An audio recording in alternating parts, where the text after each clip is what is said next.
ഇങ്ങനെ കുറ്റിയടിച്ച പോലെ നിൽക്കണ്ട. അവിടെ അങ്ങനെ കിടന്ന് ഉറങ്ങാൻ നോക്ക്. ഇന്നത്തെ രാത്രി ഉറങ്ങാൻ കഴിയോ ചേട്ടാ? എന്നാ തലകുത്തി നിൽക്ക്. എന്തിനാ വിളിക്കണേ? തമാശക്കാരനാണെന്ന് എനിക്ക് ആദ്യം കണ്ടപ്പോഴേ മനസ്സിലായി. ചേട്ടാ, ചേട്ടന്റെ പേര് നാരായണൻ എന്നല്ലേ? എന്റെ പേര് ഓമന. നാരായണനും ഓമന്. മിസ്സസ് ഓമന നാരായണൻ. നല്ല ചേർച്ച. ചേട്ടനെ കാണാൻ നല്ല ഭംഗിയുണ്ട്.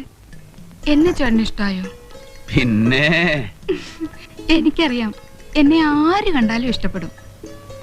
ഇങ്ങോട്ട് നീങ്ങിയിരിക്കുന്നേ. അവിടെ ഇരുന്നാ മതി. ആദ്യം സംസാരിക്കല്ലേ? ആദ്യ രാത്രി പെണ്ണും ചെറുക്കനും പരസ്പരം മനസ്സിലാക്കണം എന്നാ. എന്റെ ഓമനെ, എന്തോ ഞാൻ എന്നും